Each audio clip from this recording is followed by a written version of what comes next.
Hey, welcome to the show. We're back. This is the Refined BS podcast. On this episode, we're up close and personal because we've got some great topics to talk about. We're going to talk about, are you creating a dream board or visions for your life? And are you stopping and taking a break from your activities so that you can fully appreciate where you are in life right now? Are you practicing gratitude?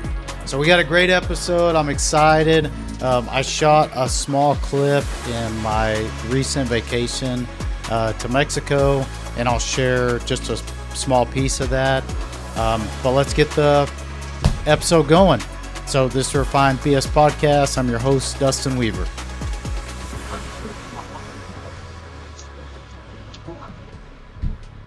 Okay, so we're back.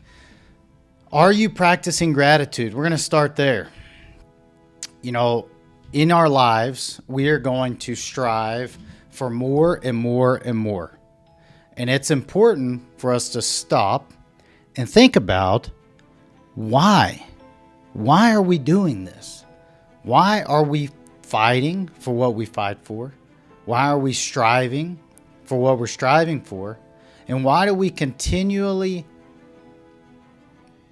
go down a certain path? Do we have a purpose for it? Is it God's purpose for our lives? Or is it something else? Is it ego driven and that's why you're pursuing a specific purpose?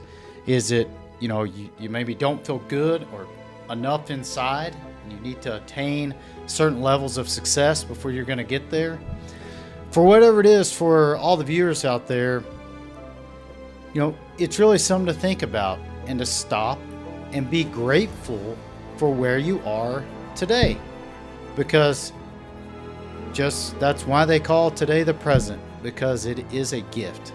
Every day that you wake up is a gift. And I think we need to remember that. It's important in our lives to practice gratitude in every situation that we're in. Whether that's a great moment in your life where you've strived and achieved something miraculous, or it's a valley that you're in right now that you can learn a lesson and apply to the wonderful future that God has ahead of you. I'm not asking anybody to be perfect because I'm definitely not. I lose my temper. Sometimes my emotions are out of whack.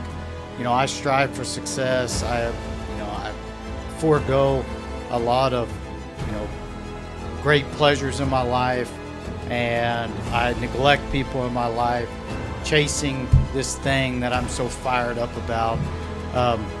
Like everyone else, I strive and I strive and I strive, right? And I think that is one of the best ways to live. If you're full of purpose and you're going after your goals and your dreams, then that's wonderful. But there's got to be a reason.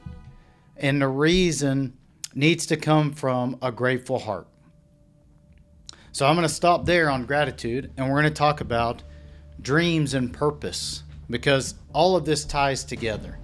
Denzel Washington in a recent podcast said, dreams without goals are just dreams, and they will lead to only disappointment.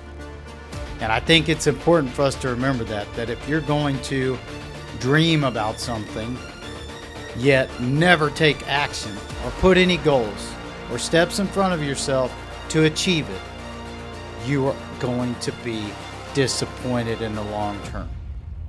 And Patrick Bet-David, and if you don't know who Patrick Bet-David is, he's got the PHP agency. He lives out in California. Conservative guy, built an awesome company, a wonderful fortune for himself and all of his employees, right? And that's my goal as we're building our company, is to not only build wealth for me and my family, but to put our team in position so that they can build massive wealth, and we share all that together, right? We share that feeling of accomplishment together across the spectrum of people. But Patrick Bet-David said that the most dangerous people that are out there are lazy, ambitious people. And if you think about it, if somebody's dreaming all the time, they're dreaming about all these ideas and what they could do and what they should do and what they can do or can't do. And they want to be this and they want to be that, but they're too lazy to ever chase a goal. All they're going to end up being is pessimistic and that the world is against them.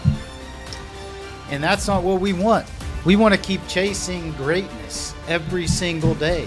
Every step of progress that we make, we want to keep chasing greatness. And the one way that we do that, and it's something that I started in 2018 before I left my corporate job, is I had a journal, just something like this, that I put notes in. And it was people that I wanted to work with. It was the network I wanted to build. It was my dreams of what I wanted to accomplish in the next 5 years. It was clients that I felt I had a solution to the problem that they had, and that I could provide the best solution to their problem, right? But I could go on and on about that, and I could show you in my journal where I wrote down clients' names and how I wanted to make them our client, how I wanted to present to them, and the things that I did to get there. So this was in 2018. In 2019, I got the opportunity to leave my corporate job, and I joined my wife in running. We had a very small kind of side hustle business of what it is today, and we just started to grow. So we put all these dreams in a bucket, and we applied goals and action steps for every one of them. We prayed like crazy for God. I didn't want him to just answer it. I wanted him to put the fire in me so that I would not quit until we accomplished those goals. And that's what he did. And as I think back in my life, I'm going to take you back to 2001. It was my first job waiting tables, and I was 18 years old, working at a local restaurant in my town. I was going to junior college at the time, and I remember it so vaguely because it was, right after the training. The restaurant just opened. They had, if you know anything about waiting tables or bartending or any of that, we had 20 people on the floor. We probably only needed 10 or 12 max. And I would go through, and on Monday, and I worked as many days as they would possibly let me work, okay? I would work 60 hours a week and only clock in for probably 40 of them, right? But on Monday night, I would make, I don't know if you can see that, $19 working 5 hours on a Monday night, plus my $2.15 an hour, okay? So that would be $29. I would make $29. And on Tuesday, I'm a new server, right? I don't understand the business. I wouldn't say that I'm like super boisterous at this time of my life. I mean, I like talking to people, but it was more about, hey, I'm a good looking guy. You should just ask, I should be able to ask you for something and you just do it kind of. There was no forethought of me trying to solve a problem or be ultra friendly or any of that. I just didn't know it. I wasn't reading sales books at the time. I wasn't focused on any of that. I'm just out in this world, living my life as a kid, going to college, trying to figure out what's next, right? So, but on Tuesday, I made I don't know if you can see that on the camera, $21. And I go to the manager at the time, and I look her in the eye, and I'm so thankful for this woman today. And she was very tough on all of us. I look her in the eye and I say, Monday I made 19, Tuesday I made 21, and it was the end of this shift and I had made, $27. Okay. I look her in the eye and I tell her, I cannot live on this amount of money. I can't live on this amount of money. How am I supposed to live on $20 a day, right? And realistically, I probably could live on that because I didn't have a car payment, right? I drove a truck that was about 18 or 20 years old. I lived pretty frugally. I actually lived with my parents, right? I lived in the basement of my parents' house when I was 18 after high school. And I told her I could not live on this. And you know what she did? She gave me the best gift probably ever that day. Her not knowing it, and maybe she did, right? But I didn't know it was such a great gift. And the gift was, you make what you're worth. So go work harder. And I thought, okay, this lady's crazy. She has no idea what she's talking about. Obviously, she hasn't seen me. Her eyes aren't looking at me. I should be making more money than this. And from then on, it sank in. I wasn't doing enough because some of my peers were making this number, 52 a night working. And I was making half that, right? Not all my peers, but some of my peers were making 52. From 19 to 52, boom, my mind is just blown, right? Because then that's money I feel like, yeah, I could live off. That's my gas money, my lunches, date night, all the fun stuff, right? And so I started thinking about that and I let it dive in. And it's in my psyche today that you get paid what you're worth. In other words, you're getting paid equivalent to the value that you're bringing. And the value comes from a long-term experience of doing something with passion that like you love it even if you hate it. And that's where we're at. And that's why a dream book, a board, setting goals, following through is so important. Because our minds are thinking of a million different things at the same time. And if we never stop and focus on what we really are passionate about, then you will never accomplish anything worthwhile. And I 100% agree with that.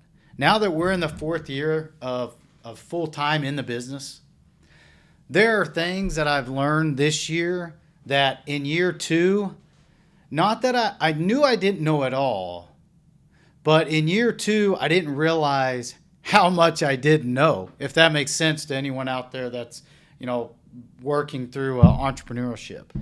That in year 2, I knew I didn't know it all, but by year 4, I didn't realize I didn't know that much about the business.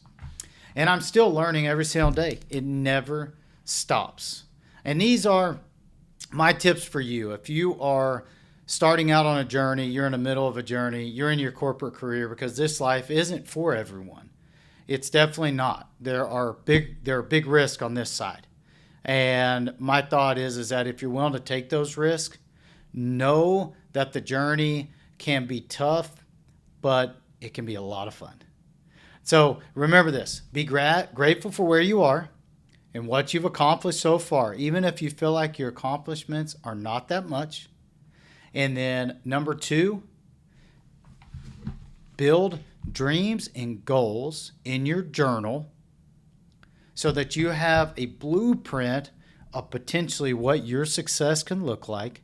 And then 3, follow through. Put action steps behind every one of them. Track your progress along the way. Because if you track your progress, I guarantee you are going to win. And it's going to be absolutely fantastic. So God bless everyone out there. This is the Refined BS podcast. I am going to show a small clip of the Isla trip that we had. But lastly, and most importantly, I want to dedicate this podcast to my wife. She recently lost someone in her life. So this podcast is dedicated to her Aunt Mimi. We love her and her family, and our condolences go out to everyone that's involved. Love you, family. Everyone, have a great rest of your week. Thank you.